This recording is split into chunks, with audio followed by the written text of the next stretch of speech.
Hola queridos amigos, nuevamente nos encontramos para este breve espacio de reflexión basado en la palabra de Dios, en la palabra de ese Dios que es real, tan real que caminó entre nosotros, que vivió la vida de los seres humanos para participar finalmente aún del dolor, el sufrimiento y la muerte de la humanidad.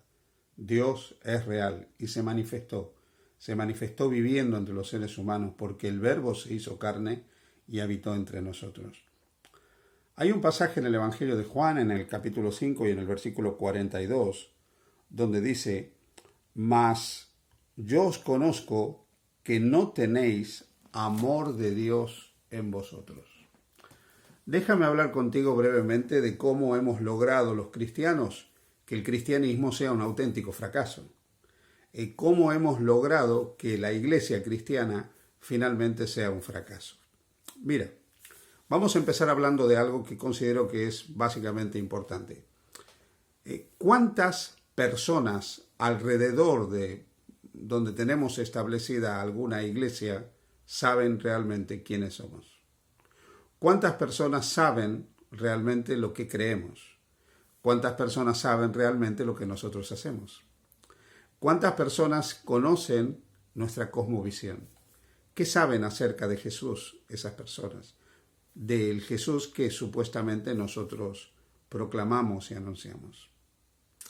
Si nosotros hiciéramos una estadística muy simple, preguntáramos a algunos vecinos del barrio donde están nuestras comunidades religiosas, veríamos que las personas no nos conocen. Simplemente no saben quiénes somos. Luego, si preguntáramos a algunos que sí saben, ¿qué saben de nosotros?, nos sorprenderíamos al ver lo que las personas creen acerca de los cristianos.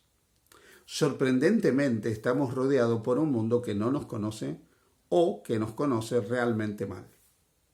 Pero, ¿cuál ha sido el principal motivo que ha llevado al fracaso del cristianismo? Al fracaso de la iglesia cristiana. ¿Podemos hablar de un fracaso de la iglesia cristiana? ¿Podemos decir que el cristianismo ha fracasado de alguna manera? Permíteme decirte que sí, de diferentes formas. En primer lugar, el poscristianismo que se vive en amplias regiones de Occidente es una evidencia del fracaso del cristianismo. Por lo menos del cristianismo que las personas han conocido a través de los siglos. Las palabras de Jesús dicen: no tenéis amor de Dios en vosotros. Y esto tiene mucho que ver con el fracaso del cristianismo. Pensemos por un momento en la visión del cristianismo que existió en el mundo occidental durante muchos siglos. Sabemos que el cristianismo surge en Palestina, sabemos que el fundador del cristianismo es Jesús, que los que continuaron el cristianismo fueron los apóstoles de Jesús, y sabemos que discípulos de los apóstoles de Jesús continuaron con la tarea apostólica. Pero en algún momento ese cristianismo original de Jesús desaparece. En algún momento ese cristianismo de Jesús se ausenta completamente del escenario.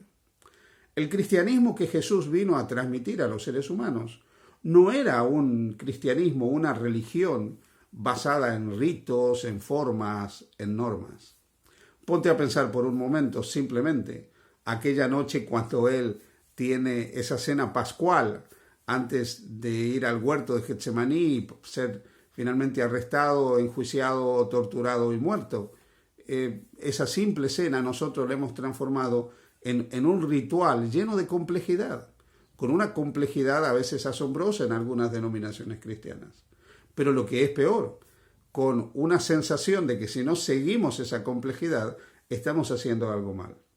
Piensa por un momento por qué nosotros tenemos en nuestras denominaciones cristianas manuales que dicen cuáles deben ser las características de un miembro de esa denominación. ¿Por qué tenemos causas a través de las cuales nosotros excomulgamos a los miembros de la denominación? ¿Qué pasó? ¿Acaso en la iglesia que fundó Jesús, en el cristianismo de Jesús, se excomulgaba a las personas, se disciplinaba a las personas, se daba de baja a aquellos que de alguna manera habían fracasado? ¿Fue ese el accionar de Jesús o de los apóstoles realmente de Jesús? En el Nuevo Testamento encontramos muy pocas menciones a algo parecido a un proceso disciplinario a una persona y a ser defraternizada porque esa persona había cometido alguna falta. ¿Qué pasó en la historia del cristianismo? Que el cristianismo se transformó en una religión intolerante, en una religión desafectiva, en una religión donde no se expresaba el amor. ¿Podemos decir que los siglos de la Inquisición han sido una expresión del amor de Dios? Indudablemente, el cristianismo a lo largo de los siglos cometió errores tremendos. De algunas de estas cosas ya hemos hablado. ¿Por qué? ¿Qué ocurrió? ¿Por qué se desvirtuó este mensaje de Jesús que estaba basado en el amor, en la compasión, en la misericordia, en la fraternidad humana? Algo ocurrió. Pues sí. Lo que ocurrió es que ese cristianismo original de Jesús se pervirtió. Ese cristianismo original de Jesús se pervirtió porque muchos cristianos a lo largo de los siglos permitieron que se haga compatible la teoría cristiana, la doctrina, algunos elementos de la doctrina cristiana, con la manera de dirigir este mundo. La Iglesia mantuvo aspectos de las enseñanzas de Jesús, pero optó una manera faraónica, una manera imperial, una manera totalmente opuesta a las enseñanzas de Jesús para dirigir la Iglesia. La Iglesia se fusionó y tomó las formas del Estado. Empezó a dirigir los asuntos de la Iglesia como si fueran cuestiones de Estado. Empezó a dirigir los asuntos de la Iglesia basados en la política y en la conveniencia política. Y el resultado fue una iglesia totalmente degenerada. Una iglesia desprovista de amor, una iglesia desprovista de la gracia. Lamentablemente la reforma del siglo XVI no trajo una iglesia mejor. Las iglesias que surgieron de la reforma, es cierto que surgieron con una comprensión más clara de la salvación a través de Jesús, pero siguieron teniendo durante siglos y siglos los mismos vicios de la iglesia medieval. Y hoy, en el siglo XXI, como resultado de esos vicios que transformaron a la iglesia en un cuerpo de creyentes desafectivos, mundanos, seculares, que han tomado las formas y los métodos del mundo para dirigir a la iglesia vive una era de poscristianismo. Al haber tomado esas formas, la iglesia se transformó en un grupo de personas intolerantes que apoyaba los diferentes regímenes de poder cuando eso le convenía a la salud de la iglesia.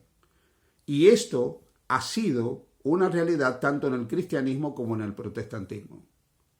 Es históricamente demostrable que tanto el protestantismo como el catolicismo apoyaron en Alemania a Adolf Hitler. Las pocas voces que se levantaron en contra fueron acalladas rápidamente.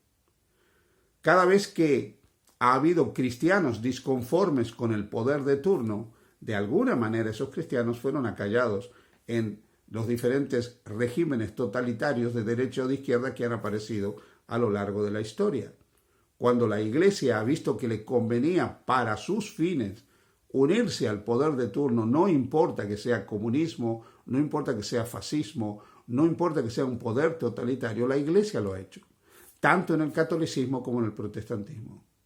Hemos bendecido guerras, hemos sancionado guerras y como resultado el mundo ha perdido la credibilidad en la Iglesia. La Iglesia ha fracasado al no saber reflejar el amor de Cristo en este mundo.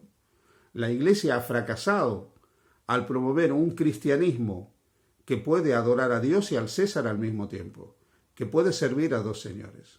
La Iglesia ha fracasado al transformarse en una institución y dejar de ser un movimiento espiritual.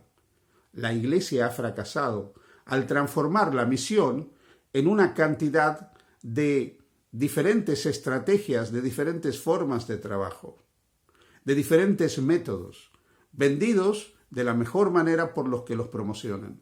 La Iglesia ha fracasado al olvidarse que los hombres siempre están buscando mejores métodos, pero Jesús está buscando mejores hombres y mujeres que estén dispuestos a vivir el amor de Cristo en sus corazones y compartir ese amor con todos aquellos que los rodean. La Iglesia ha fracasado cuando ha condenado, ha sancionado, ha disciplinado y ha expulsado a aquellos que no viven el cristianismo como debiera ser vivido. La Iglesia ha fracasado cuando en última instancia no ha reflejado y no ha vivido en este mundo la compasión de Jesús? ¿Hay esperanza para el cristianismo en el siglo XXI? ¿Hay esperanza para el cristianismo en una sociedad posmoderna y poscristiana? Sí, porque a pesar de todas las cosas, Jesús vive. Jesús se levantó de entre los muertos. Jesús intercede en el santuario del cielo. Y Jesús está dispuesto a transformar los corazones de todos aquellos que realmente quieran vivir su carácter en este mundo. La Iglesia, por deficiente que sea, sigue siendo el escenario de la compasión y la misericordia de Dios, el medio elegido por Dios para que el amor de Cristo sea dado a conocer. Y Dios se encargará de que la Iglesia experimente el zarandeo necesario para que todo el legalismo, el fariseísmo, todo aquello que se opone a la misericordia y la compasión de Jesús salga de la Iglesia, como también la falsa piedad, la falta de consagración auténtica, todo desaparezca de la vida de la Iglesia, a fin de que la Iglesia, reavivada y reformada por el poder del Espíritu Santo, ilumine la tierra con la gloria del carácter de amor de Dios. Y cuando eso ocurra, Jesús vendrá a buscar a su Iglesia. Hay esperanza para la Iglesia, hay esperanza para ti, hay esperanza para todo aquel que mira a Jesús y confía en Él. Dios te bendiga. Feliz día junto a Jesús.